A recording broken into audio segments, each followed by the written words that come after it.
50. 내 안의 데미안을 만나다. 김성희 지음. 온라인이라는 신세계. 꾸준하게 지속하는 힘. 커뮤니티가 답입니다. 절실함으로 시작했던 새벽 기상을 이어가기 위해 함께할 친구들이 필요했다. 혼자서는 이내 포기할 것이 뻔했기에 시간이 없었다. 그러다 미사시, 미래를 사는 시간이라는 자기개발 커뮤니티를 알게 되었고, 한 달간의 새벽 기상 인증을 통해 정식 회원이 되었다. 나처럼 새해부터는 달라지리라 뭔가를 작정한 사람들이 그렇게 함께 모였다. 대부분 40대에서 50대 사이 주부들이었고 40대가 주류를 이뤘다. 사람들과 소통을 위해 내게 가장 시급한 일은 SNS를 시작하는 것이었다. 자랑이나 늘어놓으며 시간을 축낸다고 생각한 바로 그건 말이다. 계정부터 만들어야 인증이든 뭐든 가능했다. 겨우 만들긴 했으나 몇 개 되지 않는 단추들이 무슨 기능을 하는지 알 수가 없었다. 인스타 강의를 듣고 버튼 하나하나의 기능을 배워나갔다. 쉽진 않았으나 그동안 주워들었던 단어의 뜻이 하나둘씩 이해되기 시작하자 마치 알파벳을 배워 단어를 읽어내는 그런 성취감이 생겼다. 하지만 강의로는 부족했다. 실시간으로 모르는 것도 물어보고 문제점을 해결하고 싶었지만 그건 불가능한 일이었다. 하지만 이걸 가능하게 하는 것이 바로 커뮤니티였다. 다들 실력이 거기서 거기라 궁금한 것도 비슷하여 누군가 올린 질문에 대한 답변을 보면 쉽게 이해할 수 있었다. 또한 커뮤니티의 리더 새벽 거인님은 아침 라이브 방송으로 인스타 사용 꿀팁을 하나씩 알려주었고 어미새가 물어준 먹이를 받아먹듯 우리 온라인 신생아들은 그렇게 열심히 받아먹었다. 뭐라도 하나 배운 날이면 다들 그걸 바로 사용해 보고 그 기쁨을 단톡방에 공유했다. 할 수 있는 기능들이 하나둘씩 늘어날 때마다 피드도 한 줄 한 줄 쌓여갔다. 인스타에 팔로우가 생긴 것도 신기한데 자고 나면 숫자가 변해 있어 더 재미가 쏠쏠했다. 그래봤자 어차피 같은 처지인 SNS 초보끼리의 품앗이가 대부분이었지만 누군가가 나를 팔로우한다는 생각에 함부로 글을 써서는 안 되겠다는 책임감도 느끼게 됐다.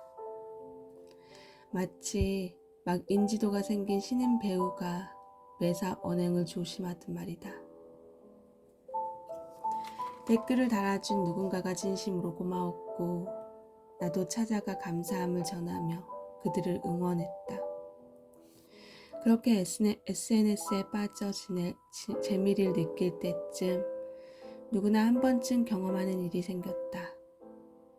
바로 유명 해외 스타나 누가 봐도 매력적인 남성이 자신을 팔로우하는 일이다. 언젠가 영화배우 키아누 리브스가 자신을 팔로우했다며 누군가 단톡방에서 흥분을 감추지 못했다. 그러자 여기저기서 같은 경험을 했다며 난리가 났었다. 나도 그랬다. 어느 날인가 프로필 사진이 백만장자처럼 보이는 남자가 나를 팔로우하며 말을 걸었다. 너무 떨리고 흥분한 나는 번역기까지 돌려가며 정성스레 답변했다. 그렇게 몇 번의 대화가 오가던 중 뭔가 말투에 영혼이 없어 보였다. 마치 로봇과 이야기하는 기분이랄까? 후에 SNS에서는 이런 일이 허다해 차단해야 한다는 사실을 알고는 놀란 가슴을 쓸어내렸다. 모르는 건 이것저것 다 눌러봐야 배울 수 있다고 하지만 함부로 눌렀다간 큰일 날 일도 많았다. 어디서나 음과 양은 공생하는가 보다. 나는 그렇게 매일 아침 SNS 스토리로 인친들과 인사하고 피드로 인증했다. 만들어진 결과물은 10초면 다 보는데 그 10초의 영상을 만드는데 걸리는 시간은 2시간이 훌쩍 넘었다. 시간 잡아먹는 귀신이 따로 없었다. 그렇게 더듬거리며 애써 만든 피드가 실수로 삭제되거나 완성도 되지 않은 채 영상이 업로드되기도 했다. 수정할 줄 몰라 종일 난감해하며 어서 하루가 지나가길 바랐던 날들도 있었다.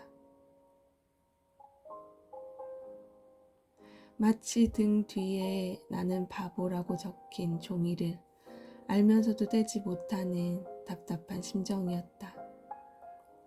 사람에 따라 같은 걸 배워도 금방 따라하고 응용할 줄 아는가 하면 나처럼 배운 것도 겨우 하는 사람들도 있기 마련이다. 이 둘의 차이는 기본적으로 호기심의 정도도 다르지만 아무 버튼이나 일단 눌러보는 용기의 크기도 달랐다.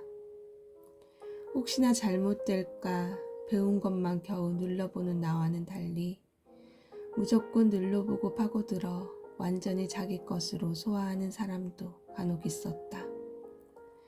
같이 배우기 시작했지만 벌써 저만치 앞서가는 사람들을 볼 때마다 처음부터 사전 지식이 있다고 생각했다. 비결을 물어보니 주말에는 거의 온종일, 평일에도 서너 시간은 익히는 데 투자한다고 했다. 절대 내가 따라 할 수도 하고 싶지도 않은 방법이었다. 내가 갖고 있지 못한 단어 중 하나가 바로 집요합니다. 이것저것 대충은 되는데 한 가지만 알 때까지 집요하게 파고든 기억이 없다. 항상 뭔가를 월등히 잘하는 것보다 조금씩 다 아는 게 중요한 나였다. 어른이 되고 나이를 더 먹어도 이런 습성은 바뀌지 않았다. 작정하고 파고든다면 배움의 날개를 달 텐데 알면서도 안 되는 게 집요함이었다. 공부든 일이든 하나를 잡고 파고들어야 제대로 써먹을 수 있다. 온라인으로 제대로 소통하고 배우기 위해서 나는 억지로 집요해져야 했다. 내가 평생 쓰지 않던 근육을 써야 하는 것처럼 매일 그렇게 조금씩 성장통을 겪었다.